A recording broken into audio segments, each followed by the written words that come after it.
conversate for a few. Welcome to the next episode of Conversate for a Few. I'm Jonna. I'm Alan. This is not a podcast about classical music. Absolutely is not. This is a podcast about hip hop. What we doing today, bruh? Yo, let me just say this. Like some of the topics we come up with to discuss, like I'll be more excited about than others.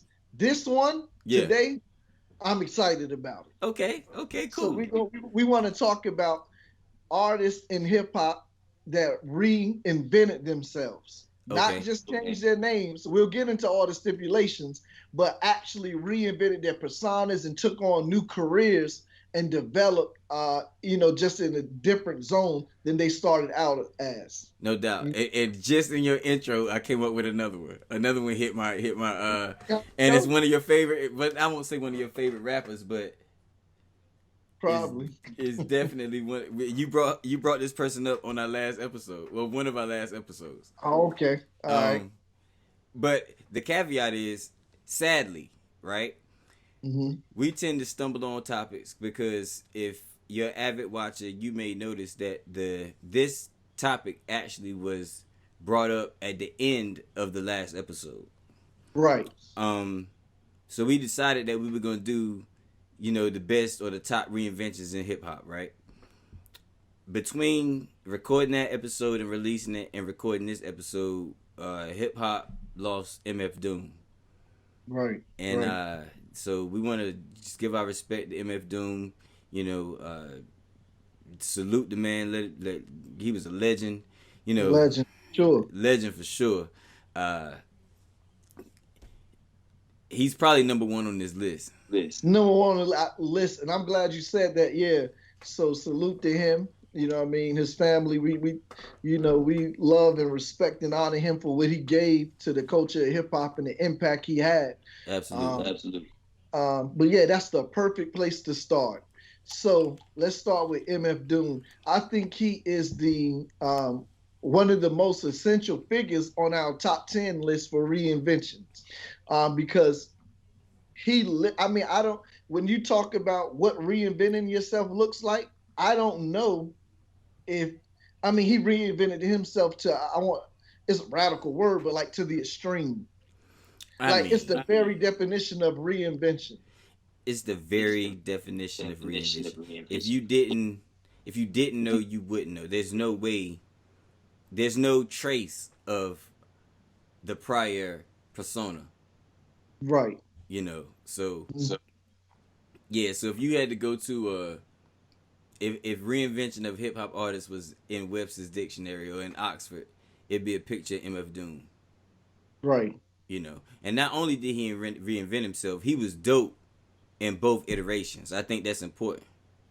He was dope in both iterations, and he was more impactful in his second iteration than he was in his first. Absolutely, yes. Even though, in my honest opinion, like in my humble opinion, it's crazy. He was more impactful on me in his first iteration as Zev Love X. You know what I'm saying? A member of KMD with the hit and legendary song Peach Fuzz. The funny thing is, when that song came out, I don't even know if I had Peach Fuzz yet. Yeah. You know what I mean? Like, I ain't even sure I had grown a little beard or nothing. Look at me now, and I'm talking about Zev Love X. Right. And this man, is a legend in hip hop, but he's a legend as MFDOOM. And we talking about him in 2020. And look at me now. I'm talking about when I first heard of this man, his first iteration, I don't know if I had a beard. Right. I don't know if I had peach fuzz. Right. No less a beard. Now I'm grayed out. I look like a granddad. You feel me? Yeah. I'm salt and pepper Santa out here. You know what I mean? Yeah. What's wild is that I got a question for you, but I want to make this statement, and then I want to ask you a question because I feel like you would have a better understanding of it than me. Okay. But what's dope is he impacted you. He had an impact on you, even though he had more of an impact on you as Zev Love X with KMD back like in the early 90s, 91. But he's still respected and honored in both categories. Absolutely. Like as Zev Love X and as MFDOOM. whether he impacted someone more this time or that time. But the thing is, like, he was impactful at both. So my question, this leads to a question about specific. You can give me the answer specifically as you think it relates to him, because we're kind of just kind of guesstimating. But and you can give a general answer too. But why do you think he reinvented himself? Like, he just didn't commit. I know his brother had died in the group KMD, and I know he continued on as a solo artist. But why do you think? Or maybe you read an article, or heard an interview with him, and you know why he like changed and reinvented himself, changed the name and all that, and his persona. I don't know why, and I haven't read anything. But the funny thing, it's funny you asked that, because I was thinking right before you started asking the question that the reason he was so impactful in both iterations is, I think he stayed true to who he was as an artist. Like, for him, it was about the art. Mm-hmm. You know, when they were younger as KMD, I think it was a little more of the time. It was a little more native tonguish. It was a little more of the time. And as he grew, you know, I think even that time you could see his artistry. You could see the artistry of the group. But I think as he grew and he got older, he really found himself as a true artist, so he could shed who he was as a young one and really take full advantage of all the mediums that his mind, you see what I'm saying, that his creative mind allowed him to expose himself to. You know, so I think that's why he was a true artist. Right. That's why he was able, and it didn't seem whack. That's why he was able, and it's legendary, because some people did it, but it seemed like it didn't go. Right. I got a few wild cards over here that you don't know about. Good. Like, I got someone that tried 3 times. Ooh. 3 different names, 3 different sets of people, and it never worked. It just didn't work. Okay. You know what I mean? All right. So I got. I'm gonna show you this here. You see this? Yeah. All right. So I got. Yeah. So I got some thoughts, right? But I want to hear who this person is. Who is this person? Simple. Benzino. Wow.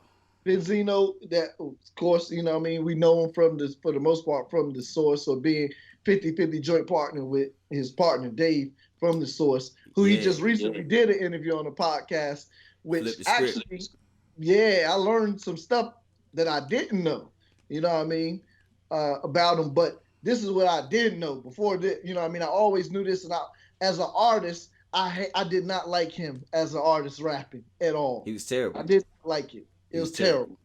But Almighty RSO.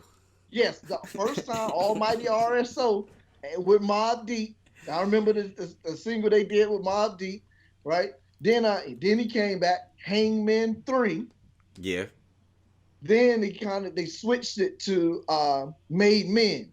Damn. And they actually had a song featuring Locks on, I think it's the Belly album. That was kind of fire. Know what I mean? Yeah, but see, it was fire because it was a dope beat and it was the Locks. I know. So it helped. You know what I mean? I know. It was kind of hard to fumble the ball. But you did not want to hear that without the Locks. The Locks, yeah. Right? Yeah. You see? You know what I mean? But none of those joints popped off, and he even said, him being, you know, half joint owner of the source and all of that, he was putting 2-3 page ads in for Made Men and all of that, but it never popped. Nobody, it just didn't work. So you can try to reinvent yourself by changing the name. You may even change what you're rapping about. You can even change the group. Like, he changed members. Like, it's different people at different times in these groups. But regardless, you know what I mean, it's still, all in all, it just didn't work. It just never really caught any heavy traction in the music industry. Okay, so a couple things you said took me to my notes. Okay. What Ray Benzino did, right? So I'm gonna start here. I have the Articles of Reinvention. Yeah. How about that? You know how we do, you know what I'm saying? The what do we call it? of a classic album. Criteria. The criteria for a classic album. I think these are the articles. These may be, you know what I'm saying, we can kind of discuss what some of the articles of reinvention are. Right? Of hip hop reinvention are. So I got persona change versus name change. Right. Number one. Ray Benzino, basically all he did throughout those iterations was change the name. Because Almighty RSO was on some gang shit. All of them. Yeah, you're right. It was gang shit. What was the second one? Hangman 3. That was gangster music. Mm-hmm. You see what I'm saying? Made Men was absolutely gangster music. RSO. It was all RSO. Mm-hmm. You see what I'm saying? And the reason he was in the game is because he had enough money to put himself in the game and enough street respect to have enough connections to move about and do his thing. Exactly. So it didn't seem to be based on talent, because I don't know anybody that was a Benzino fan. No, never. All right. So in my opinion, that was just a name change. Right. Okay. I agree. See, I like that. You just highlighted something like that is a nuance. Right. That nuance. Someone would have glossed over. Right. All right. But So it's really not the same. It's not the same. It's not the same. All right? Name change is not a reinvention. So the second one I got is a style change versus a growth, personal or artistic. Mm-hmm. You see what I'm saying? So he did change styles. You see what I'm saying? Because Almighty RSO stylistically is different than Hangman 3, which is different than Made Men. But I would argue that he only changed with the eras. I would agree with that argument.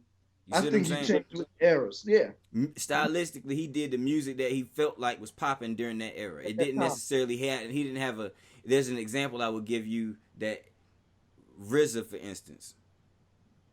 Mm-hmm. Prince Rakeem. We're going to talk about that, but go ahead. Yeah. Prince Rakeem, this is one of my wild cards. Prince Rakeem versus RZA versus RZA as Gravediggers. Wow. You see what I'm saying? RZA as Gravediggers stylistically is completely different. Persona-wise is completely different than RZA with Wu-Tang. Same person.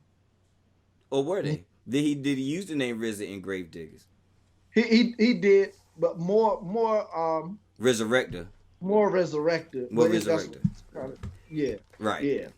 But but you understand what I'm saying. So, but with Benzino, but that didn't have anything necessarily to do with the eras. That's a stylistic, musical different, or growth personally or artistically. Right? Right. Mm-hmm. And the last thing I have is career transition versus a second shot. And that's a good one. Ray Benzino got 3 shots. Yes. And he threw up 3 bricks. 3 bricks. And did a career transition to the source. Mm-hmm. You see what I'm saying? RZA did a career transition to scoring movies. Mm-hmm. But that's another. But that could be a reinvention. Right. So I would like. So we can deal with musical reinventions and even. Well, I don't want to go too far. No, that's right, because him scoring movies is still a musical reinvention, because that now doing that kind of music. So no, we're gonna hold it there. I don't want to go too far outside of music. You know what I mean? But yeah, you know, when you mentioned RZA, and I didn't even take in consideration Gravediggers, but I had him on my list, right? Okay. As someone who reinvented themselves, which crazy. That didn't work. Prince Rakeem did not work. Didn't work. We did not like that song. I remember it. We did not like that song. Never. Like when he came out as Wu-Tang, do you know I didn't even think about a Prince Rakeem. It was like it didn't even exist. I didn't even remember that. Initially, I didn't make the connection either. Right. Initially, I didn't. It was funny, right? And so I get that's. So we just did a contrast.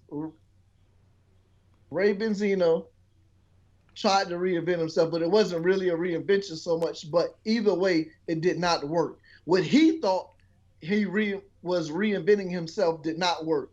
Right. So that's like the polar opposite. That didn't work, but RZA reinventing himself skyrocketed, created the greatest movement of a group ever to impact the culture all the way up until this day. No logo is more popular than the W. Facts. And group wise, movement wise, you know what I mean? They've had the biggest impact on, eras and biggest impact on people, Yeah. style, lingo, dress, all type of stuff. So, so that's great. But here's one thing: is it possible to reinvent yourself within your reinvention? Because when you brought up grave diggers,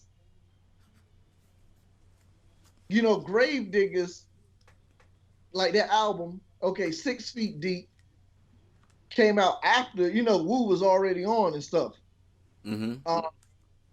But what I'm saying is he adopted different characters, different personas. He was really a different type of person on them Gravedigger records than he was as RZA. Like him as the Resurrector with the Gravediggers, although he would still say his name RZA and stuff like that, but he leaned more to Resurrector, and he just rapped different.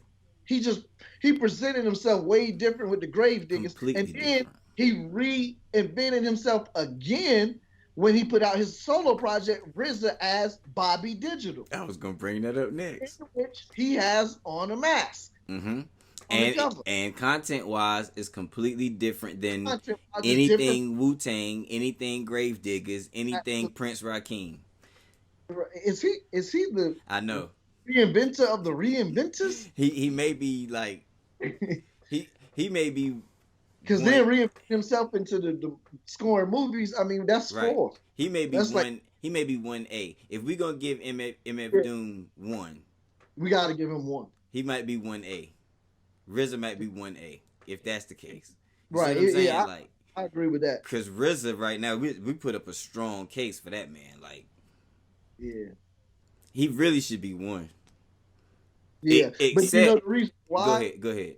Is because how you said we both agreed that initially we did not make the connection that damn Prince Rakim is now RZA the Wu-Tang. Like initially we didn't make the connection. Think about MFDOOM. Yo, it's almost like he buried Zev Love X. Like, that's true. Like people really like a real talk. Capri was like, yo, you ever seen him before? It's like, every fucking afternoon. Yes. Yeah, every afternoon. I used to come home and see him when I was a kid on MTV Raps, and then see him again on Rap City every day. You know what I mean? Yeah, I seen his face. You ever heard of that? You ever heard of Peach Fuzz? Yeah, for sure. Yeah. So you're right. So he got to be number 1. Like the mystique that he created around the persona, and everybody, respected it, and everybody don't drew respect people in. The whole mystique drew people in. Everybody don't respect Gravediggers. Everybody don't respect Bobby Digital. No, because I don't. And RZA honestly is not a good rapper. No, he isn't. He had a few dope verses here and there, but no, overall he's not a good rapper. Which why I like that American saga Wu-Tang. Yeah. They told him like, nah, you ain't gonna make it as no rapper. That's real talk. I mean, he's a co-writer of it, so that's real talk. He know. Right. He know. Yeah, he know what it is. He went through it. So he's just telling the story. Right. You know what I mean? So, but yeah, I mean, so what do you feel about the 3 articles of reinvention? I'm for them. I'm pro them. Okay. I think those are good. Okay. I think that's a strong case. Yeah, so I mean, I'm trying to figure out where I want to go on this thing next. I want to know, do you feel like it's hard? Do you feel like it's hard for reinventions to occur in hip hop? And if so, like why? I think it's hard because as hip hop fans, right? Mm-hmm. And it's just the hip hop community. We so damn tough on the artists. Like we don't like when you switch up on this number one album to album under the same name. You look the same flow, but if you ain't really saying and doing exactly what you did the first time, we like, man, we ain't with them. If it don't, if it don't feel the same, it better be fire. Right. I mean, so I think it's very hard to pull off. Mm-hmm. I think reinventing yourself in hip hop as an artist is a very hard task to pull off So those that have done it and done it successfully, bro, we gotta salute them. Because if you can do that in hip hop, that's what I'm saying. That's what make MFDOOM a legend, son. Yeah. Like, I mean, among other stuff, but like to be able to do that, nobody be like, yo, he whack, or like we ain't rocking with that. Like, Yeah. man, nah, people was feeling him. He had a cult following. Oh, He had for a sure. cult following. Oh, for sure. Yeah. I mean, cult following of legends, not just a cult following of like. Right. That's what I was about to say. Yeah, Even his reinvention is even respected among his peers that are considered legends. Right. The reinvention is what they consider legendary more than they do anything else, to be honest with you. That's what you had me speak on. I had one reason that I think it may be so rare for a successful hip hop reinvention is because we get caught up on this. Hip hop fans in general get caught up on this, and we know it. This pseudo authenticity. Yes, and it's pseudo for real. Yeah, pseudo, and it's another word I have is faux realness. Yeah, you know what I mean? Fake realness, but faux, like for real, but not double entendre. Yeah, faux realness, bro. And once we think this is who you are, once you pivot and do something artistic, we ain't trying to hear it. Not trying to hear it. Yeah, man. Because if we bought into your original, right, authenticity, your original self you presented, your original persona you gave us, right. Nah, it's hard. It's hard to keep the average hip hop listener and fan changing with you if you're reinventing yourself. Right. And it's hard in the first place to get them to accept you as a character. You see what I'm saying? That's malleable. Because if you can get them to accept you as a character, then changing might not be that crazy. But what hip hop artists do you know other than MFDOOM can get people to accept them as a character? Right. Like he literally adopted, you know what I mean, a character. Yeah. You know, the Dr. Doom character. So that's what I'm saying. It's tricky because you're going to he walked the fine line and was able to pull it off, which makes him a master. Yep. That's how you know he was dope at what he did. Because reinventing yourself, but just like still being your actual self, as opposed to reinventing yourself and now I'm a DC or Marvel character. Exactly. That's different. And they already might not accept you at you just changing your name or style as you. So now you're going to add this whole comic type thing to it. Right. It's nuts. Yo, yeah. You know what I mean? You run the risk of someone being like, man, that's corny. Get out. Like people not trying to hear it. So the fact that he pulled it off, man. Yeah, salute. Rest in peace, Doom, yo. Yeah. You know what? Doom. It's one of them situations, we done had to say this too many times, but I said that I was more impacted by Zev Love X than I was MFDOOM. I'm almost happy that I get to dive into his catalog that is there. You know what I mean? Like I get to dive into his catalog. Right. I haven't. I've heard songs. Of course, everybody has. You see what I'm saying? If you love hip hop, you done heard MFDOOM. But I have never dove into his content like that. And sadly, you know what I mean, this will be this will preempt me to do it. This is what's preempted me to do it, but you know, it's there for me to do. And it's there for other people that never heard of him that's now hearing other legends. You see what I'm saying? It's 15-year-old kids that never heard of Zev Love X, never heard of MFDOOM, that's hearing Questlove or Young Guru speak on him right now, and they nerds in hip hop, and they like, yo, well, who is this guy? And they getting ready to have a treasure trove of art. Right, and that's what I'm beautiful. Saying? And like I'm in the same space with those kids.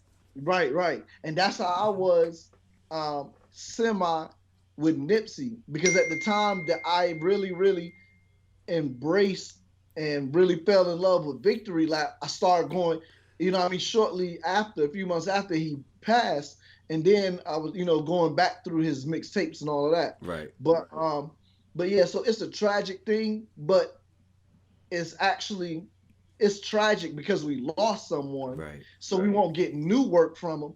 But it's beautiful in the sense that the people that never even heard of them are getting acquainted, so he continues to live through his music that way. And truthfully, in life, that's what it's all about, is contributing something that even when you die, it's going to outlive you. Absolutely. So think about that. Like most people, or the average person, if they died today, they don't necessarily have something that is going to live beyond them if they have not produced some type of body of work or impact the individuals in such a deep and profound way. So that's the beauty in that. You gotta chip your own statue. If you wanted to be a statue out there, you gotta chip it up. You chip it yourself.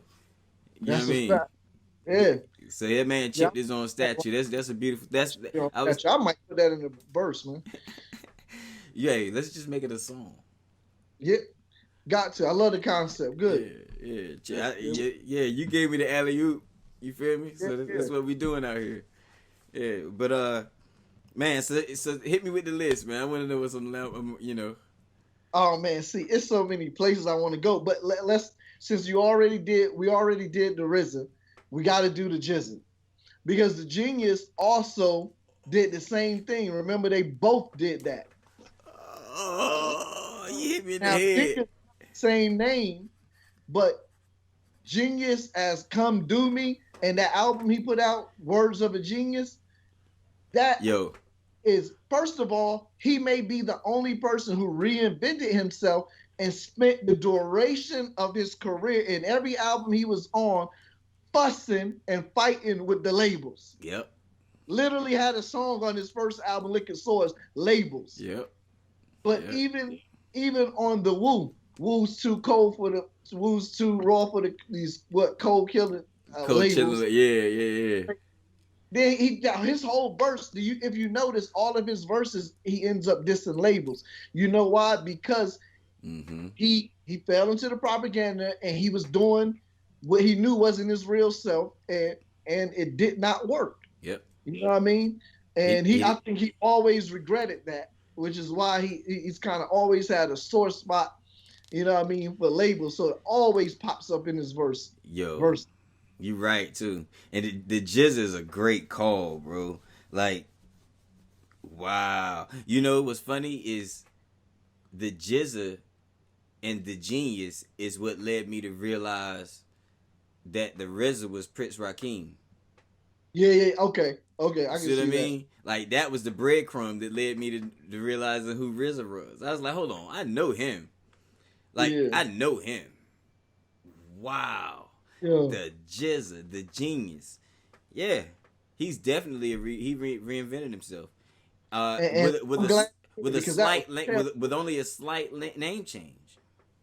Right. Because he kept the Genius. Yeah. Mm-hmm. You know? Yeah. Which is a super. We gotta talk about the level of difficulty on that reinvention. To reinvent yourself. Mm-hmm. And keep the same name, even though he added the Jizza, but most people call him Jizza. Right. If you from a certain era, though, you still call him the Genius. Like, most of the time I call him the Genius. That's what I'm saying. Like most of the time I call him the Genius, and that's because I just prefer kind of Genius over Jizza a little bit. Both dope names, but the funny thing is RZA. See, RZA, I don't know, man. That 1A, he might be one, because he played around with the name. Even when he reinvented himself, even though Rakeem, the persona, went away, that's what RZA is. Rakeem Zigzag Allah. I know. You know what I mean? Then he did a play on RZA because he's talking about like the resurrector. Right. For grave diggers. Right. So he found out a way, okay, I'm going to reinvent myself, incorporate my original name in the acronym of my new name, but then, phonetically stretch out my new name that's an acronym when I rock with grave diggers. And if you want to get real funky with it, he really freaked Bobby Digital because his name is Robert Diggs. Right, he did. And then Bobby digital Robert Diggs. Do you see how insanely like Clark Kent Superman that is? Yeah. From Robert Diggs to Bobby Digital. Come on, man. Like Mm-hmm. that's fire. And stylistically he went from sampling to using all synths. Yeah, yeah. You know what I mean? So aesthetically he matched the style thing he was going with, the theme. I mean, wasn't necessarily his best work, but I understand Yeah. what he was going for. Right, right, right. You know. Right. Yeah. So yeah, he did some genius stuff. Okay. So I had to get that one out there. Now you know what I mean? We're gonna get it in. Let me say this. My co-host is I don't know if you've been watching the new series of Power, right? Okay. Book of Ghosts or whatever. I haven't. But like you like Method Man, man. Like you playing them lawyer games. Like I saw you setting up your argument for some stuff I was gonna say in the beginning. But we're gonna get to this. All right, let me tell you the next one. Um, it's you're not gonna see this one. Um, boom, boom. All right, you probably saw this one coming up. Tragedy Gaddafi from Intelligent Hoodlum. Didn't see it coming. Yo, I'm gonna tell you the God's honest truth, bro. I was struggling. I told you. You said that our list was gonna be crazy. I said no. Yeah, if we was playing spades, I'm leaning on my partner. What I was able to come up with were thoughts and things that I think about around reinvention, but I don't have any names, bro. Yeah, Okay, yeah. I might have one or two, but not no real. But that one is great, yo. Yo, Tragedy Gaddafi yeah, I feel like this was, and I remember him when I was young when he came out with "Arrest the President" and some of the other like a song I forgot what it's called, but I think it's like "Ghetto Child" or something like that. He had a video for it. It was dope. A sample that everyone has used, but from he changed his name. Mm-hmm.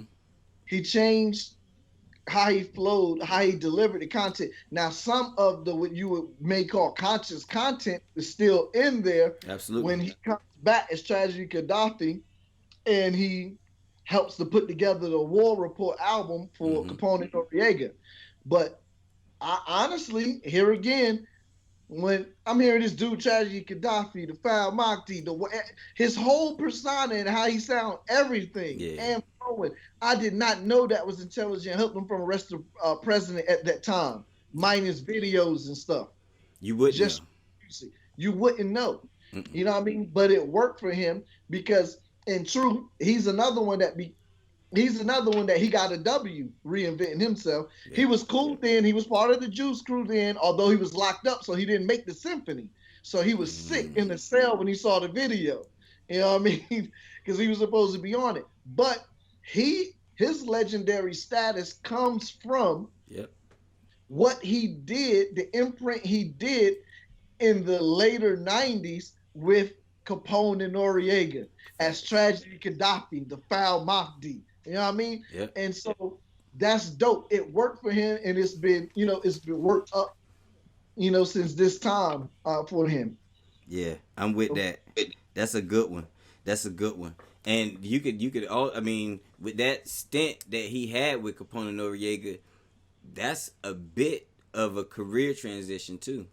Right, because I was going to say, because he did a lot of production. I don't know if he did any production as Intelligent Hoodlum, but I know as Tragedy Gaddafi, he taught a few people to make beats. Havoc, he gave Havoc his name and taught Havoc how to make beats. He did a lot of production on Capone and Noriega, the War Report album. And he took their publishing. So I know he was doing exec shit. So he became an exec when he reinvented. He said, "I'm going for it. I'm going for it, baby. I want it all." Yeah, Yeah. So I think that was a dope one. Very dope, bro. Very dope. All right, I'm gonna throw my one out there since you done dropped 2 or 3 in a row. So I'm gonna throw one out there. Chris Lover. Chris Lover. Yeah. Okay. He was ludicrous. Yeah. So now you can't see it, but it's up here. Ludacris radio DJ to superstar artist. Yeah. That's what I got my text. Chris Lover was his name. Lover. Yeah. Yeah. So I feel like big one. even though he rapped as a radio, you know what I'm saying, like as a radio DJ, he rapped on the air and he sounded a lot like Luda. Yeah, he did. You know what I mean? So the reason I don't just say it's a name change is because he went from a radio DJ to a megastar artist with a name change. Yeah. So much so that he had to go back and pick up the album that he did before he got on. Right. And had to tell people, hey, I was this guy. Yeah. Yeah, that's me. That's a real reinvention when you got to remind people. You got to tell people I was on the radio. Yeah. That's a good one. So I knew he was going to have a few. Yeah, that was the same. Because I know another one that you got, but I'm going to let you bring it up. I know, we can stay down in the A. I know the other one. Well, if that's what we're going to do, we can go ahead and talk about that one then. All right. You talk about 2 Chainz. 2 Chainz, a.k.a. Titty Boy. Yeah. The funny thing is, man, is without Duffel Bag Boy, I don't know that we even have to consider the first half. You understand what I'm saying? Because like name the other Player Circle hit. Yeah, I don't know. I can't name it off the top of my head. I'm pretty sure it was another one, but I can't name it. Like I don't know too many people that was running around banging Player Circle. So he, without Duffel Bag Boy, he almost falls in the name in the lane of somebody that just got a second shot. Right. You know what I mean? Yeah. Almost. But he had enough success as Titty Boy with Duffel Bag Boy because that rang out and everybody knew who they were at that point. Yeah. So when he came back, he got popular enough that when he came back as somebody else, it was like, yo, that's Titty Boy. Right. You see what I'm saying? Like, yo, he had to explain himself on even Breakfast Club and a couple things. You see what I'm saying? Like when he first started popping his 2 Chainz. So he did reinvent himself. Mm-hmm. Do you feel like his sound, was his flow different? His style? You know what? I feel like at the end of Player Circle, he started showing signs because Duffel Bag Boy ain't nothing but a 2 Chainz song. Mm-hmm.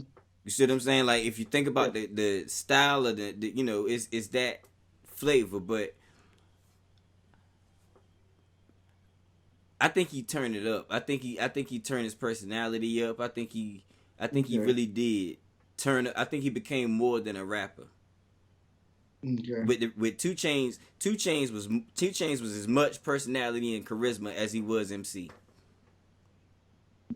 People loved and knew 2 Chainz before they even started respecting him as a rapper on large. Yeah. You see what I'm saying? Mm-hmm. Titty Boy was just an MC, just a rapper from the South. So there was a growth there stylistically that was either personal or artistic. That you know what I mean? So he got enough of the Articles of Reinvention for me to get it to him. Okay. Yeah. I agree. You know? So yeah. So what you got next, bro?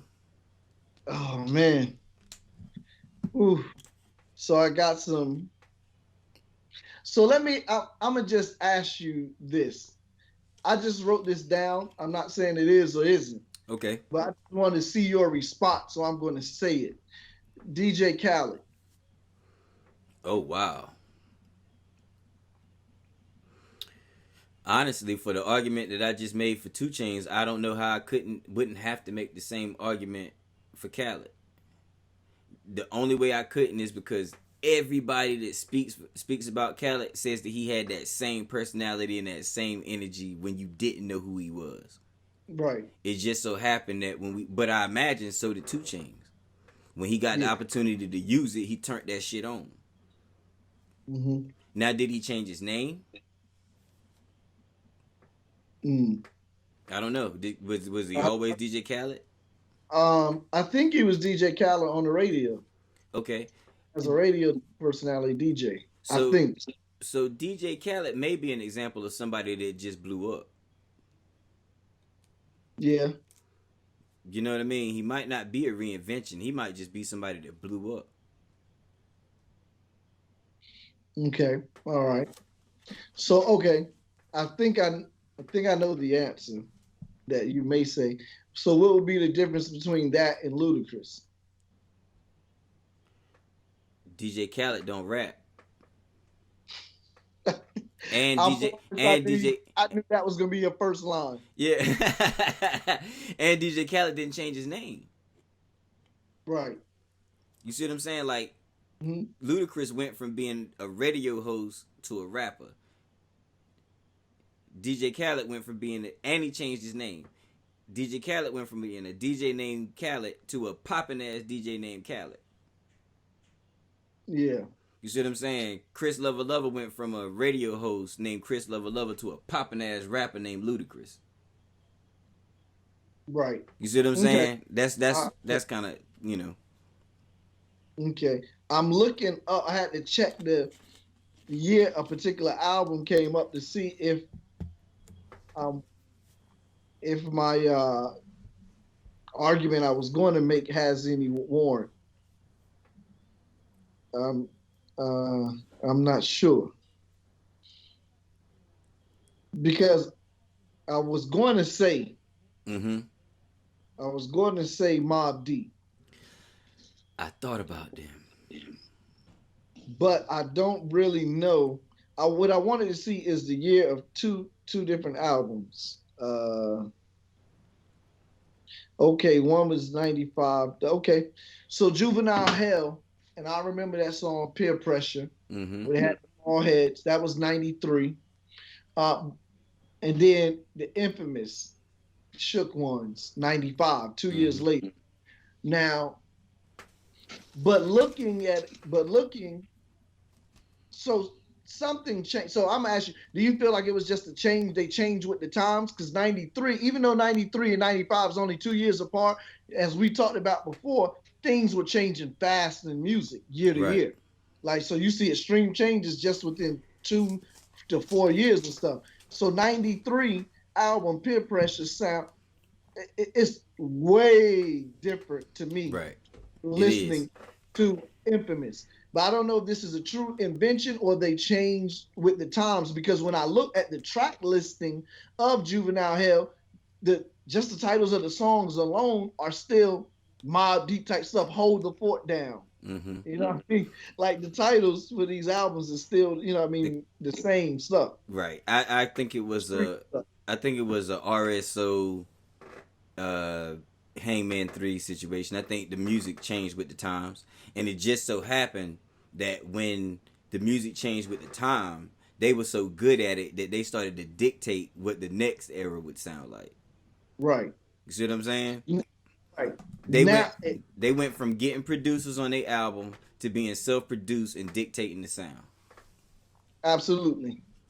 So there was a little bit of reinvention then. There was a bit of a reinvention, definitely. But they're not reinvention purists. Right. Because I would say wow. They may have 2 of the articles of reinvention, bro. Strong. Let me break it down. Okay. Because I said style change versus growth, personal or artistic. Right? Then we got career transition versus a second shot. Bro, okay. They got the career transition and the second shot. Yeah. Because they became producers, and it was the second go-round because they lost the deal the first go-round, right? It didn't work. You see what I'm saying? And they became producers. You see what I'm saying? Which dictated the growth artistically and personally. And became legends at it. Yeah. Dictated sound for years to come. We still listening to music that's that's produced based off how their music sound Absolutely. today. Yeah. So they may be on that reinvention list. Mobb Deep. There's several. Reinvention is nuance. Very. You know what I Very. mean? That's what I'm learning. Yeah. Me too. Wow. Okay. I'm glad you highlighted that. I can't wait because I know where I want to go from here. Well, go ahead, go where you going, because I think I got one that's gonna bust your head. And I want to hold it for a little while. Good. Hold that one. So we talked about Juvenile Hell, 93, 95. We agree now that he reinvented himself with Shook Ones, right? Okay, so this is my next one. Then you drop Shook Ones, switch your demeanor. Well, we don't believe you. You need more people. Yeah. Okay, I so like. Jay noticed their change, right? Yeah. Okay, now watch this. He contradicted himself, though. Mm-hmm. Because you talk about their sound change. All right, on Takeover, this is the irony. Nas Ether before, or nah, he didn't say it's on Ether, but the other diss song before you used to rap like the Fushnikins. Nas designed your blueprint. Who you kidding? Mm-hmm. Let's talk about it, Ho. Yeah, I feel you. See, So, I knew something was coming when you accused me of being a lawyer from Power earlier. I knew something was coming, and I knew it was gonna have something to do with your Jay-Z argument. So I knew you was setting me up, but when you was telling me, giving me kudos, those 4 kudos you was giving me, I knew it was some bullshit. Yeah, so I knew this was coming. But I just want to, run down the articles of reinvention, and if he meets them, then all right. So hold on. Let me say this about him. Oh man. Oh, so I think he reinvented himself. If we're gonna, based on what you highlighted, I don't know how in the world we agreed to put Mobb Deep on the list and Hov ain't gonna get on the list. Right. I do not know how that's gonna work. Right. Right. When we know, and I was 8. Yeah, I was 8 years old. I remember, like, now again with the Zev Love X with to MFDOOM, from Jizza to Genius to the Jizza, Rakim to RZA, how I did not put the connection when they came with their reinvention. Because I was 8, 9 years old when he first came out. Which one you talking about, Sophie? In 89, yeah. Yeah, okay. Yeah, with Jazzo original flavors. So when he comes back in 96, I'm not thinking about no shit he did in 89 that really wasn't rocking in my box for multiple years after that. You know what I mean? I was like, yo, that's that nigga. Oh, you was like, Pop, you talking about that nigga from Hawaiian Sophie with the Hawaiian shirts on? You was like Pop did when you seen him. Oh God, yo. I put it to you this way. I was like, I know this nigga. And I got a link just in case you try to backpedal and switch your articles on me so that don't be on the list. I got a linchpin that is your own words. Come on with it. Seal the deal. But I want to say I feel like he reinvented himself because he used to rap super fast, which people was doing then, right? Mm-hmm. And the content was a little different. They were more hippity hop, as people will say, then mixed with a little consciousness, right? And then you look at, and we say in 89 because that's when anything in the music industry published or came out with his name on it, right? Came out. So that's why we're using 89 as the mark. 89 is the year, yeah, for sure. Right. Yeah, for sure. So then when we look at whatever he did with Jazzo, original flavor, whatever, when you look at 96 and we hear, just pop up and we hear Dead Presidents, who? That's totally different. The flow, yeah, not the name, definitely the flow, definitely the style, and he's moved to an exec place. He's not his man's little man, so to speak, but he is a part or a co-owner of this label that is pushing his music. So he reinvented himself as an art, like kind of like Tragedy Gaddafi, as an artist and as a role of an exec, and he introduces your own words, kind of a new style where everybody is against everybody is tough. He is the swagged out. I'm the boss. Like this boss talk, this high fashion luxury talk. That's the origin. That's a fact.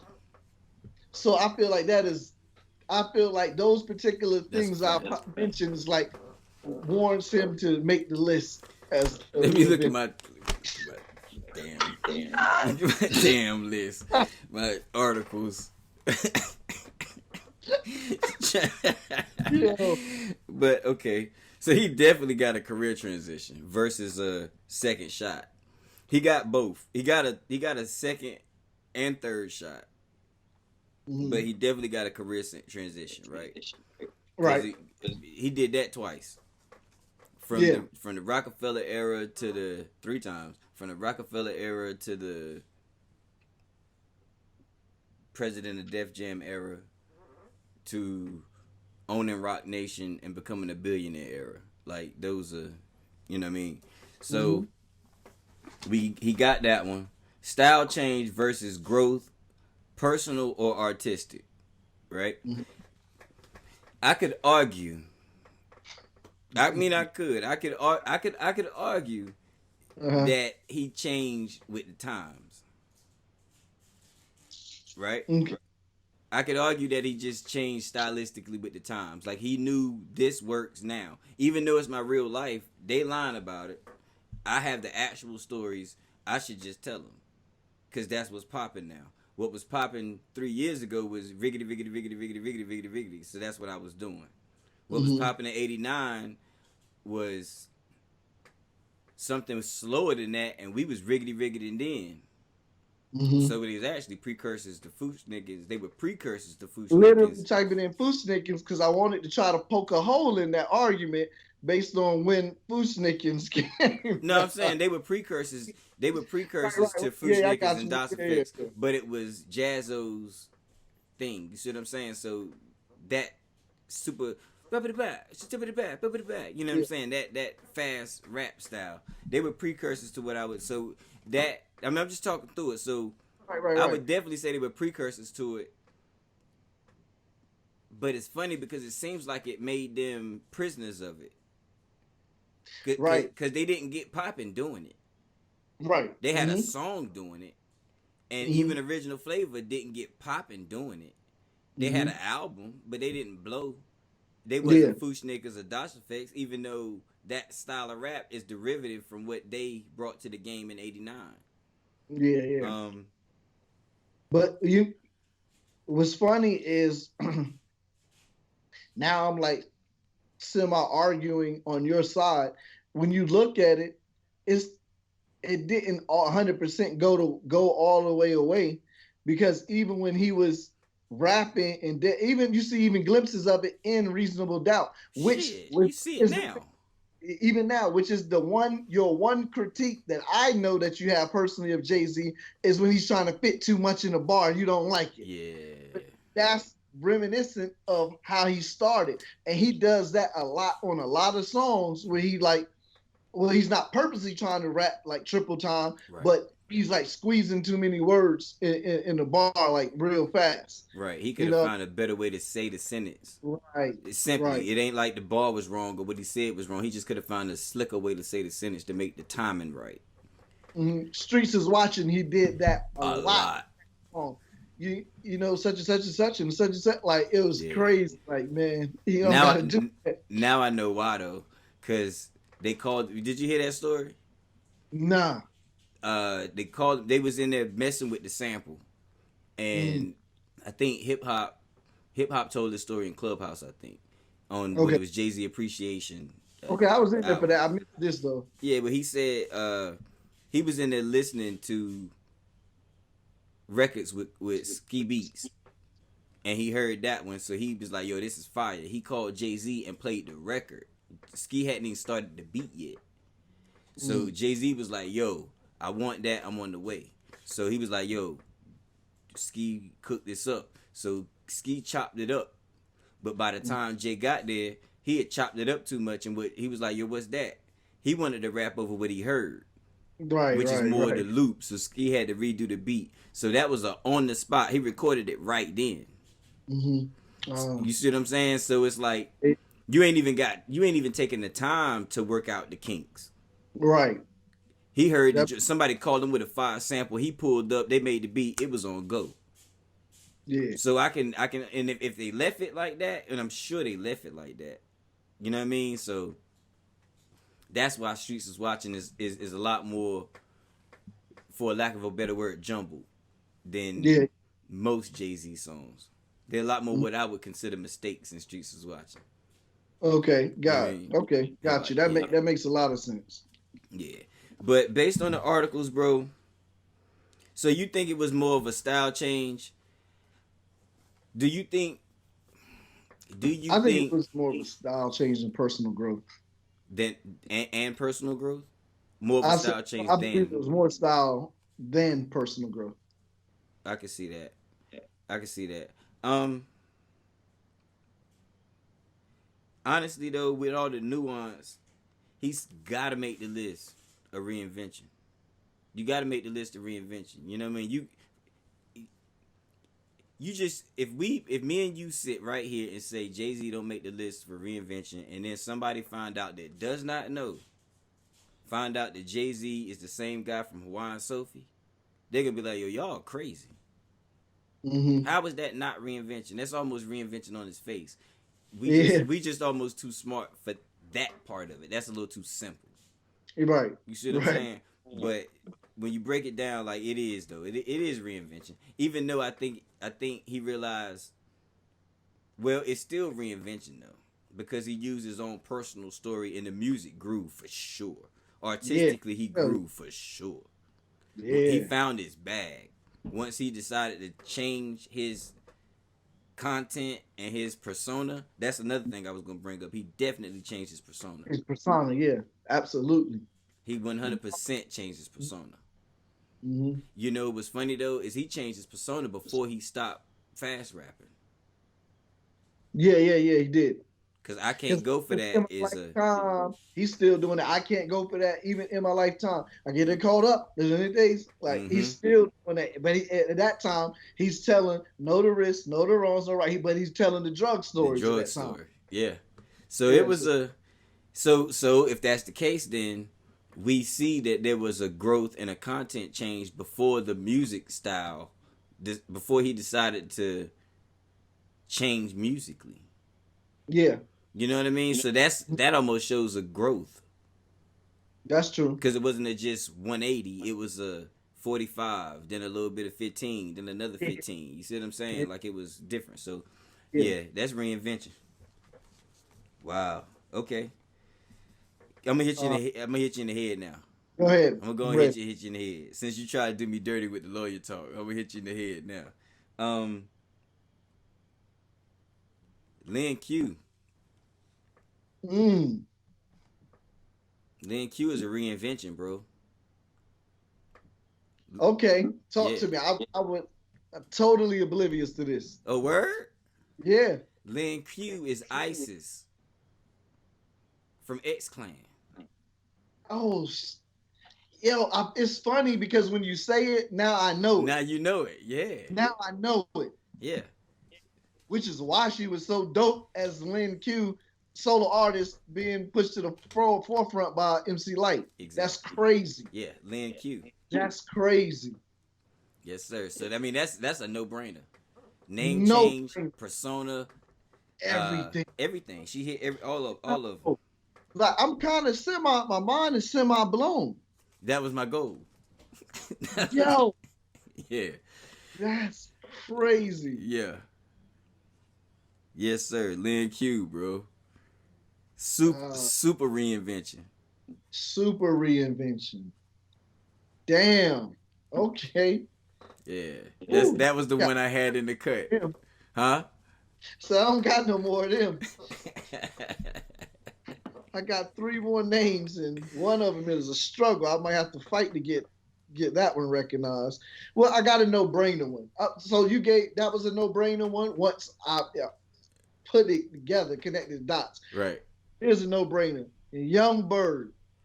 No brainer. Young, I got his name down here. I knew we have at least 2 or 3. Okay. No brainer. For people that don't know, Young Berg, sexy, was it sexy can I and all that? Jay, yeah. And the guy that's chain snatched with the transformer chain. The guy that's he's By Mano that time, yep. like he was having a bad run as an artist in terms of how he was being treated and disrespected. He had a horrible run, yo. Once they found out like they could do that to him, they did it. I mean, it was like, yo, he became a punching bag, the punchline. Now, everything punch was him. Yep. You know. But the funny thing is he basically, DMX signed him first, right? Yeah. And he was Iceberg. Right. Then they changed his name to Young Berg, and he popped. And he went through all the troubles that we just spoke about, was gone out the industry for years, and now he back with a vengeance, bro. Yeah. As Hitmaker. If you turn on the radio right now, I guarantee you if you listen to it for an hour, you're going to hear the words Hitmaker 3 times, at least. At least, yep. At least. Everything he dropped, well, not everything he dropped, but I'd say 75% of what he dropped go in rotation. Yeah. You know, it was crazy. Because I like Young Berg. I like Hitmaker. Okay. I probably more as a producer. But you knew he could rap. And he could make songs. So can't take that from him. But it was like he was just looked at kind of honestly as like a sucker, like he was soft. He wasn't respected. And he was treated that way. But what's crazy is even though he's reinvented himself, he's still kind of viewed a certain way. And I say that because on Clubhouse, last week, Jay Prince Jr. is called himself, I guess, you know what I mean, checking Joe Budden, saying, I don't like how you be doing the show and like whatever, right? But in Young Berg, like 2 different times, he said something, well, I think you know such and such, like trying to be a voice of reason, because you could tell the way Jay Prince Jr. is coming off, like he's trying to he's looking for a fight. I'm talking about a little fight with Joe Budden. You can just tell. Yeah. And he was actually being antagonizing. But like, Hitmaker is like, yo, I think if you look at it this way, from Joe's perspective, this, that, and other. So at like the second or third time Hitmaker like said something, he was like, yo, man, why don't you be quiet? He's a grown man, he can speak for himself. Like the way he like talked to him, like he was sunning the dude. Like, you know what I mean? Like, and he ain't say nothing. Yeah. So, yeah. But you know what? I thought about it. I don't think he didn't say nothing because I don't mean he could be scared or whatever. But you know why I think he didn't say nothing? Because it's like, because if I'm putting myself, I'm putting on my empathetic hat. If I'm in his shoes, you can say what you want, nigga. I'm Hitmaker. Facts. What do you talk like? Facts. Like I'm way up. Facts. You understand? I'm like Fat Joe. That song's about me, bro. I'm all the way up right now out here. So you can play tough guy up here. Say I ain't gonna say nothing. Go ahead. You got it. I'm finna stop your records. Right. Like you don't know that I'm VP over here at Atlantic or Epic or wherever it is. Like you obviously don't know who you talking to. Atlantic. Yeah. Yeah. Like you obviously don't know who you talking to over here. So fine. Don't worry about it. You got this one, bro. I feel you. Right. And I think he's learned from past. Like, I ain't arguing with these people. I ain't saying nothing. I'm going to just make a move. Like I did. I reinvented myself and made myself pop. And like you said on Drink Shot, then all the people that's fronting on you coming to you now because they need a hit. Right. And you got to jumpstart some of these dudes' careers. Facts. And I don't know how true it is, right? But Young Berg could have responded with exactly who are you if Jay Prince wasn't your father? Exactly. Like, what have you... I'm Young Berg. I'm Young Berg and Hitmaker. Right. And I contributed something to the culture under both names. Facts. What have you done? Because we don't know. I literally don't know anything about you or what you contributed to the culture. All we know is who you the son of. Facts. And that's the only strength you living off of. And now they hear the podcast. It's no disrespect, but that's how I viewed it. I mean, that's exactly how I would view it. Yeah. That's how I viewed it. Yeah. He could have got real slick. I mean, I would have. But maybe with his experiences, he's known that what's the point? I'm up. Mm-hmm. You know, and if I was up as hitmaker, maybe I wouldn't have responded either. Be like, okay, bro, fine. Yeah. You know what I mean? Like, fine, it is what it is. But yeah, you're right. Hitmaker is definitely high on the list. You know, in my opinion, because of the success at both Right. iterations. He's like a RZA, a Jay, someone that reinvented himself and then got like crazy Crazy success. successful. A That's a fact. RZA, yeah. He might not get the respect. Yeah, yeah. You know what I mean? But that's based on nigga shit. That's not based on what art Right. that we talking about right now. Absolutely. Trying to think of who else I got on my list. Do I have anybody else? Well, so I got two more. Okay. I got two more, man. So I'll start with this first one. I feel like this might be another J, another J one, kind of. I think maybe a little worse, but wobbly, wobbly, wobbly. Drop it like it's hot. Wayne? Did you hear what I said? Yeah, I did. Yeah. Wobbly, wobbly. Yeah, I hear you. Kinda. I And hear you. then go DJ. I move like the coupe through traffic. Your girl with me in the music absent. She keep asking how I shoot if it's plastic. You'll see when your boy run up. So I get so it. I get it. Let's see here. and I'm not even talking about the fact that Gilly was writing for him, which because even if I made that argument, like, well, Gilly wrote a lot of the Carter, right? And you saw the style, his flow switch up, crazy, to how he was rapping before on the other Cash Right. Money albums. That ain't even the main argument, because you can say, well, that's because someone else writing. But even after that, because I mean, he's super successful after that too, even though Carter is the main album people go to when you look at Wayne really taking off, Carter Right. 1. But even after Gilly is no longer on board with them, he's still rapping to this day. His present verse on Benny's album, totally, totally different well, I mean, content, just regular rap street shit. Right. But the way he's executing is totally different from, you know what I mean, when he's rocking with Juvenile and rest of Cash Money. Yeah. So, and the mixtape Wayne is different from regular Wayne, which is why Jay-Z on Death to Auto Tune said, I might get this to Jeezy. He said, I might give this to the mixtape Wheezy. Why did he say mixtape? Well, he's making a distinction of the two, because he sees them in two different areas. He ain't not that he's gonna give it to the 400 degrees. Yeah, I get it. I Wayne. get it. So I feel like, and that may be it may be attributed to growth, maybe a development as an artist, but it may not be a reinvention. But this is why I think it's a reinvention, though, and then I'll shut up about it.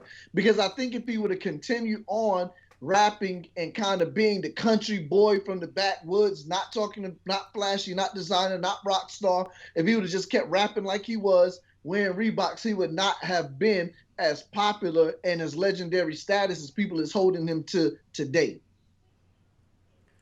I don't see how that Wayne would have equated to the Wayne we get today. The only reason I mean, I see that part of it, but yeah, but the reason that happened is because the Hot Boys broke up. Because everybody left the label. You see what I'm saying? So I think partly the reason we didn't see the Wayne, one is because he was the Wayne that we ended up seeing. One is because he was a kid. Right. Yeah. Two, there were three other MCs to share the plate with. You know what I mean? And so it wasn't your style we putting out. This is what we packaging. You see what I'm saying? The Hot Boys is what we packaging. So that's what you are. You know what I mean? I wouldn't just tell somebody that Wayne didn't reinvent himself. I wouldn't say that. I don't really think he changed personas, because I think a hot boy is pretty much the same thing that a squad up nigga would become if he grew up.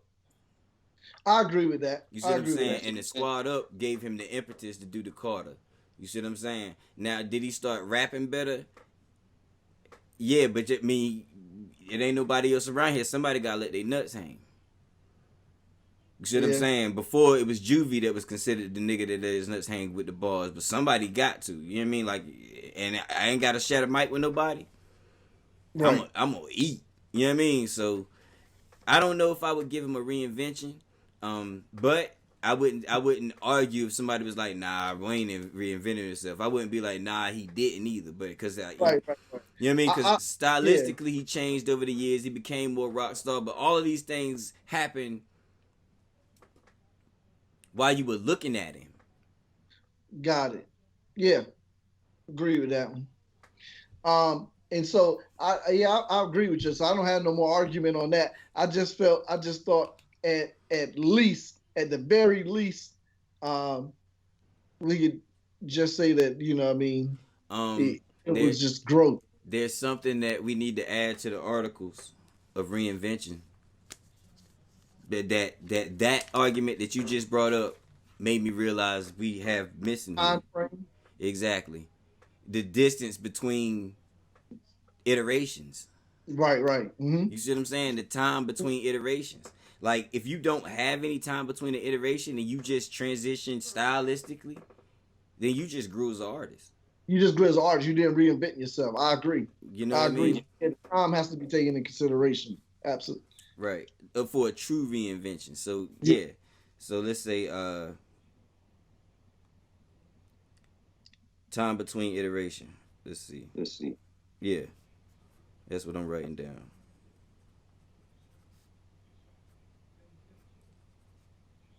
And I gotta say, time between iterations versus, I'll just say natural changes or natural growth. But I use growth a lot. We'll clean it up later. But you know what I mean. Yeah. You got it. But that's I think that's important. Cause without the space between Hawaiian Sophie, original flavor, and if we'd have been getting Jay-Z the whole time and then he decided to come back as a mega hustler, we wouldn't have accepted that shit. Right. Yeah, that's true. You know what I mean? Mobb Deep had to literally flop. They flopped. You had to be a fan of hip hop to know Mobb Deep even existed when the second Mobb Deep one came out. Right, which is why everybody thinks that's the first album. It's the first album. Kind of like how people think Roots, Do You Want More is their first album. Mm-hmm. Yeah, because that's the album prior to that. I forgot the name of it. I know you know the name. Illadelph Half-Life. No. Illadelph Half-Life came after. So which one is the first one?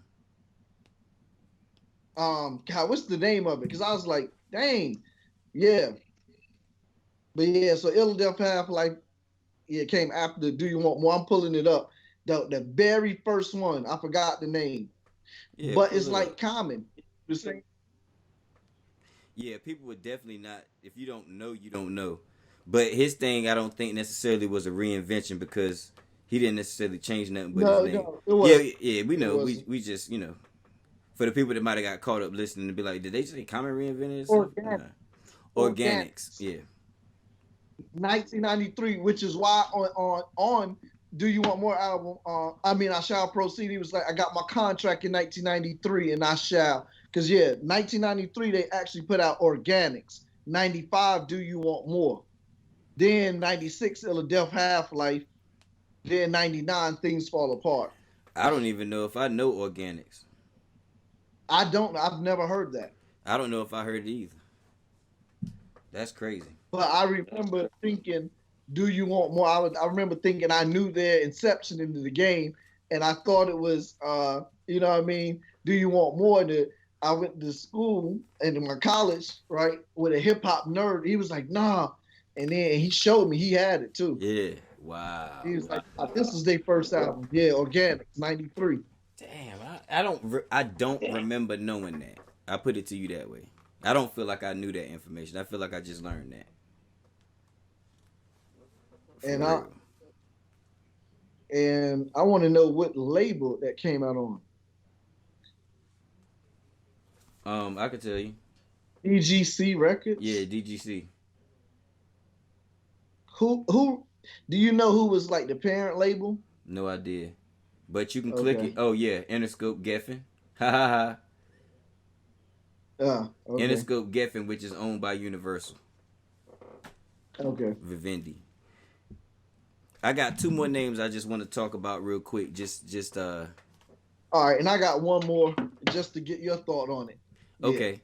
And these names, and because I have career transition down, I just want to mention, and one of them, while we've been having this conversation, I keep looking at it. It's like, damn, he might actually make the list for real. One is Nori, and the other is Joe Budden. Whew. They might not have reinvented Joe Budden. I don't feel like reinventing himself as an artist, Yeah, he didn't reinvent himself as an artist. but he did reinvent himself career wise. I don't think he makes the list, right? Right. I'll go ahead and take him off the list. Nori, however, Yeah. invented himself as an artist Mm. because Nori had a whole reggaeton career that we don't know nothing about, and he went platinum lots of times with that. Right. He didn't change his name, but he definitely changed his style, and I think that was a growth personally and artistically because he went more towards his Latin side. Right. But which when he talked about it on Drink Champs, he was like, you know, I said this on my other records that half Puerto Rican by pops and like, you know what I mean? So he talked about when he came in the game because he said when he went and did the reggaeton stuff, people was like, oh, we didn't know. And then he was like, I'm telling you on all my records. Every so record. my thing is like, so is that like so I get what you're saying. To me, this is how I'm looking at it, but you can help me out. Go ahead. I don't know if I actually see him doing reggaeton as a reinvention because he was still Nori and would do hip hop at the same time as Nori. And he did both as Nori. But I look at the reggaeton album like Mariah Carey, a singer, does a Christmas album. Luther Vandross do a Christmas album. Are they like reinventing themselves or just because they're doing a different thematic of the music? I don't know if that's the actual. Okay. I look at it like if Luther Vandross had went and did a rock album. Now, not a Christmas album. Okay. Because I don't know too many people that listen to hip hop that listen to hip hop that also listen to reggaeton. I got you. Now let me ask you this, and because when you said that, it just blended these two things in my mind. Aerosmith, Run DMC. Like, if you was an Aerosmith fan and then you heard that song they did, Run DMC, would have felt like they was reinventing themselves? I'd have felt like they was selling out if I was an Aerosmith fan. We like your candid truthfulness. You know what I mean? That's what I would have felt like. What the hell are you going over here messing with these niggas? Because I'm imagining myself, you know what I'm saying, I'm imagining if I'm an Aerosmith fan, first of all, I'm white, and I probably don't love hip hop. I probably don't know much about it. For niggas. Once I see my favorite rock band kick through a wall with these dudes, yeah, them some niggas over there. Like they might have been fine black people before they came through the wall with my favorite rock group. But as soon as they kick, you know, as soon as they infiltrated my land of free audible enjoyment, they became something else. So, you know, I don't know, man. But I understand what you're saying. But like I said, I wouldn't necessarily say. But okay, reggaeton, and then you transition into podcasting, right? Now, argument, you won me. You won me. I agree. I think it makes the list. You won me. See, I thought you was gonna say, but he doing all of them as Nori. No, because now bringing that transition up on the heels of the reggaeton, I can see a subtle, which this whole conversation, right, is nuanced, but I can see the subtleties of reinvention happening. Because even after he's done the reggaeton, after he's done the podcast, he put out an album a year or two ago. Right. You're reinventing yourself because now you're Nori, the podcaster, dropping the album. That's different from the Nori following up from War Report dropping the album. That's a great point. Because when you started that point, it made me think, damn, it's a 15-year-old kid somewhere right now that found Drink Champs that has no earthly idea what CNN is. That's a whole different version of Nori. And then they're going to mess around and stumble on reggaeton, and that's a whole different version of Nori. There's no way we can argue against those being reinventions. Right. I don't think Joe Budden makes lists because there's not enough separation for me. He didn't do different things. You see what I'm saying? Like, he rapped as Joe Budden, he's podcasting as Joe Budden. You know what I mean? So I don't know if that's enough. You see what I'm saying? But Nori is like, yo, you can stumble on 2 or 3 different careers of Nori. And they all be like, but damn, I know him. That's Nori. Right. You see what I'm saying? But they completely distinctly different. It would feel like someone for their first time making the connection between, oh, that's ISIS. You're right. Oh, Lin Q is ISIS from X-Clan. Yeah, I feel you. I'm with you. Damn, So, yo, I didn't think he was gonna make the list. I didn't either. When you first said it, I was thinking, man, there's no way we can make the case for that. Yeah, I didn't think he was gonna make the list. I didn't see that happening. Did you say you had one more? Yeah, this is my last one, and I feel like this is like a Nori one. Like, I don't know if it'll make the list really, but to me, and that someone that followed the career closely, I felt like it kind of was. But Sean Price, when first of all, gotta argue that. Okay, We ain't even gotta argue that because has helped to 2 albums, and we know him as Rock, although he say Sean Price, but then he just simply started going and dropping albums just as Sean Price, and it was a whole different rhyme.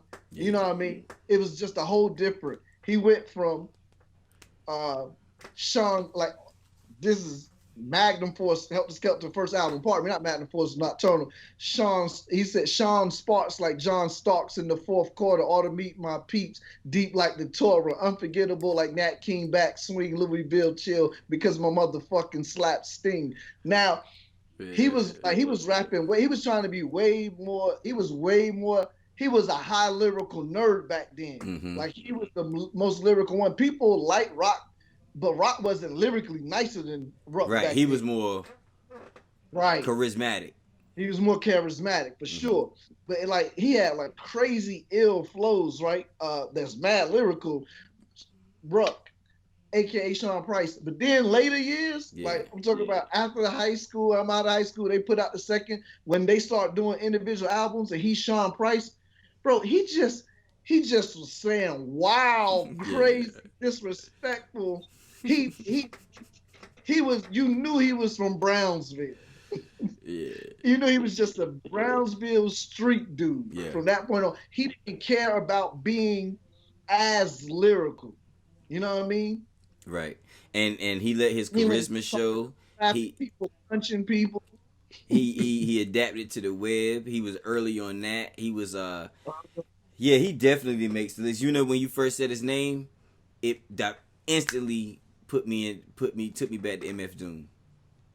Oh wow. Okay, and which makes sense. You see what I mean? Like, Sean Price and Ruck is very, very akin to Zev Love X and MFDOOM to me. It is. And he like, because Sean Price kind of became like a character too. Like, they made art, art cartoon with him in it, like a picture of him, but it's kind of like him as a like gorilla and all of that. Kind of like, it's funny because it's kind of like Casanova. His like the pictures they do for him on his stuff, but like and like that became like a whole like kind of character type thing. I actually put out an album, Monkey Bars, and everybody is animated like as monkey. Like, but Yes, to me, a person would hear that, like say someone became acquainted with Sean Price albums mid 2000s, late Right. 2000s, 2010, right? And they heard Monkey Bars. If I gave them Nocturnal, I guarantee if I didn't tell them who it was, they listened, they would not know that's the same person Yeah, at and there's all. no way. There's no way. If you gave them a Helter Skelter product and then later, you know what I'm saying, a day later let them hear some Sean Price, they wouldn't know they was listening to the same thing. There's No. no way they would know that. Yeah, you're right. Wow. Yo, did we come up with 10? Do 1, we? 2, Yeah, 3, 4, we 5, might. 6, 7, 8, 9. 10 exactly. Wow. We hit the That's nail good. on the head. That's good, man. Yeah, that's good. So I'm gonna read the 10. Okay. Yeah, yeah. MFDOOM, RZA, Jizza, Tragedy Gaddafi, Mobb Deep, Jay-Z, Lil Q, Young Berg, Nori, and Sean Price. Yo, did you ever think we would have any kind of list where Young Berg is with Jay-Z, Jay is with Sean Price is with Tragedy, And Lil Q slapped who's in with there. Lin Q? Yo, while I was reading it, I swear to God, I was thinking that. I was like, yo, these people ain't never been on a list together before. Ever. Ever.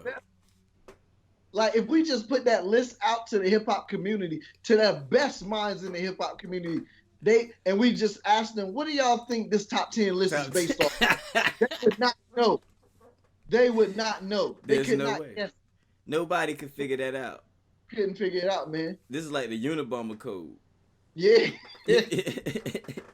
There's no way they can figure this out, yo. I'm gonna read it again, man. MFDOOM, RZA, Jizza, Tragedy Gaddafi, Mobb Deep, Jay-Z, Lil Q, Young Berg, Nori, and Sean Price, man. Yo, it is so funny because I feel so good. That's one of my favorite lists, man. Yeah, I That's love one of this my favorite list. lists we did. I like it. This is insane. It is. But it's perfect. I think it's based on the articles. Yeah. I mean, it's got to be other people that, you know what I'm saying, that Yeah. hopefully people watch this and be like, yo, y'all didn't say so and so, y'all didn't say Right. so and I so. mean, certainly we didn't and we couldn't put everybody that's reinvented because it's some other people I'm sure we leaving off. Would you But count all big examples, huh? would you count Drake as a reinvention, or he just changed careers because he came in as an actor? And it's Right. and it's Just- Will Smith a reinvention. I don't think he reinvented. So Will himself. Smith didn't either. No, I don't think Will Smith did either. Yeah, not really. Yeah, because there's no period where he went away. He was an actor, then he was whack again as doing more rapping after acting. And there's no time between iterations really either. Right, that's So, true too. Yeah. And I take that back. I said something blasphemous. He was not whack as a rapper first coming out the gate. That's not true. Yeah, that's not true. He was In actually pretty good. latter years, all the solo projects that I sat down and listened to a few weeks ago, those were not Horrendous. good. Those were horrendous. Yeah, That was on the edge. Oh man, I don't think we need to put these in any particular order. Nah, it don't matter because it's not even like a ranking. Like number one, you the better. Like it's just y'all just reinvented yourself. Yeah, we know Doom and RZA is at the top of the list. Doom Prison got to be at the top. Yeah, But and everybody else, y'all find y'all place. yeah, yep. Yeah. Oh man, you think we did enough on this one, yo? Man, I don't think we can do no more. We did so much of enough. We can't do no more on it. I feel you, bro. So, yeah, man, we got to get the website back up so we can put this up in blog form, man. So people need to get the articles of hip hop reinvention and our list and all this good stuff. We got to put that book together. And we will be putting out compensate for a few books in which we're gonna have all of our lists and our explanations on how we came to agreements on the list in the book. That's definitely coming. That's coming this year. Can we do that this year? This year, that's coming. All right, that means I'm gonna have 3 books out this year. Yeah. Yes, Working. sir. Yeah, working, son. Working. I should get the proofs for the cover for my first one this week. I'm signing the paperwork with the editor today. Yeah, son, she coming. That sounds good. So let's get it done, man. We get 3 books. I get 3 books out in 2021. Easy. All right. So if that's the case, man, shoot. I'm gonna ask y'all to follow Conversate for a Few, Facebook and Instagram, and find us on Clubhouse. At Jonna Avery and at Alan Podcaster.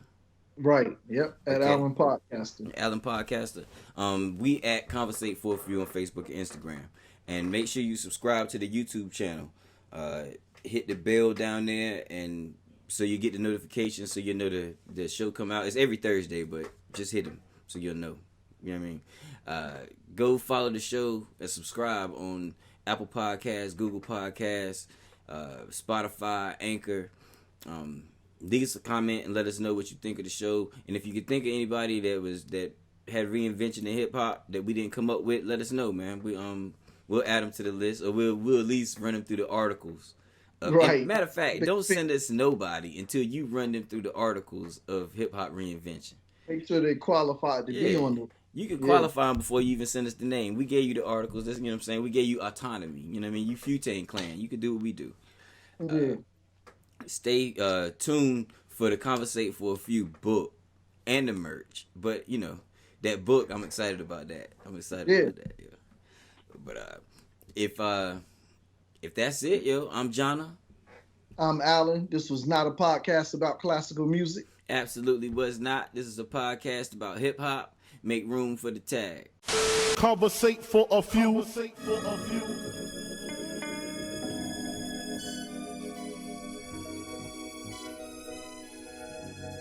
Hustle, welcome, man, they had to send me. Hustle from Raleigh, live from NC with your hosts, John and Alan. Relate to the two, you are now listening to Conversate for a Few. Check it on SoundCloud, debate with your crew. They talking hip-hop from the late to the new. From July till June end, no Fridays for me, tune in. Please listen to this podcast. Please listen to this podcast. Please listen to this podcast. Please listen to this podcast. Please listen to this podcast. Please listen to this podcast. Please listen to this podcast. Please listen to this podcast.